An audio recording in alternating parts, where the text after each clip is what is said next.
we've got a new visitor. A new visitor has come. A giant husband for this my madam's them. These two cocks are keeping their distance to avoid suicide mission. If they get close to this one, that will be the end of the story.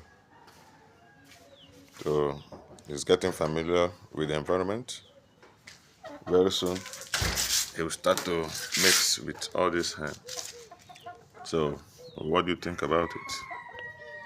Can this giant cock mate with this hen native